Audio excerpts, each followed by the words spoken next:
La vision, c'est quelque chose qui se construit, c'est une projection, c'est la direction qu'on se donne. On change simplement de point de vue organisationnel et on change de perspective de travail, si vous voulez.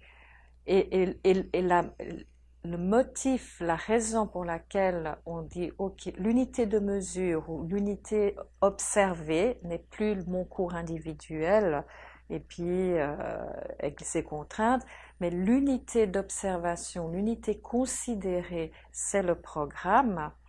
L'objectif de ça, c'est précisément de construire une vision collective du programme. Et ça, c'est vraiment l'enjeu qui est ressorti, en tout cas en Europe avec Bologne. C'est-à-dire, au fond, les gens, ils ont dû s'interroger en disant, mais qu'est-ce que ça signifie former un bachelor ou un master en économie politique, en microbiologie, en théologie protestante, etc. Donc, on a sollicité les gens pour dire, mais pour vous, c'est quoi former? Ce programme, ce cursus de 3 ans ou de 2 ans, cette spécialisation, à quoi prépare-t-elle? Et c'est ça la grande question.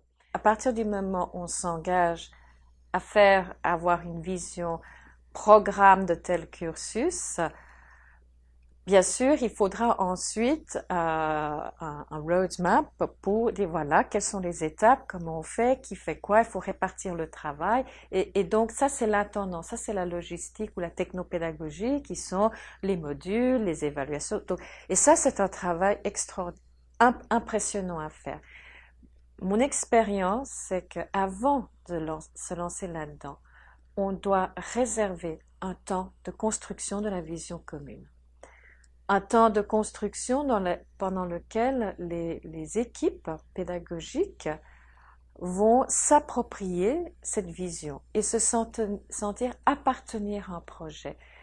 Là où ça échoue, là où il y a des conflits internes, là où ça peut exploser, et je le sais pour l'avoir vécu, c'est quand les gens ne peuvent pas entrer dans cette philosophie. Donc, il faut absolument, dans un premier temps, organiser un travail d'explicitation et de construction de la vision. Travail pendant lequel il faut aussi intégrer les contraintes. Donc, il y a des contraintes financières, il y a des contraintes institutionnelles, juridiques, etc. Mais de faire comprendre aux gens que bien qu'il y ait des contraintes ou des balises, moi je les appelle plutôt des balises, il y a un espace de créativité et les gens doivent s'emparer de cet espace de créativité.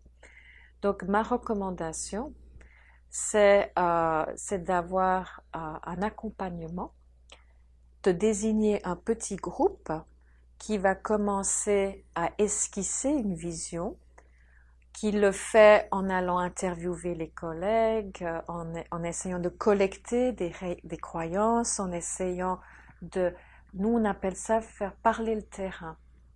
Et puis ensuite d'organiser des demi-journées ou des journées de réflexion où les gens peuvent venir disant voilà, ça c'est un scénario, ça c'est une vision, et de permettre aux gens de réagir. Oui, je me reconnais. Ou ça, non, je me reconnais pas. Ou aussi d'inviter d'autres intervenants, surtout dans les formations professionnelles.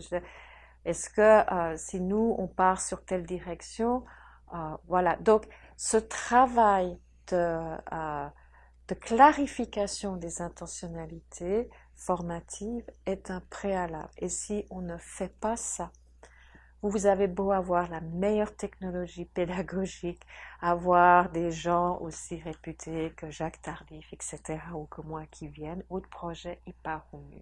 Ça, c'est mon expérience. Et aussi ce que dit Philippe Pernoud, c'est que si on fait l'impasse sur ce travail d'explicitation de la vision, dans lequel il y a parfois des deuils à faire. Oui, on aimerait bien faire ça, mais on ne peut pas. Et on doit faire le deuil. C'est pour éviter que les gens se retrouvent soit dans cette toute-puissance, soit dans l'impuissance totale, ou dans quelque chose qui est totalement déconnecté par rapport à la réalité.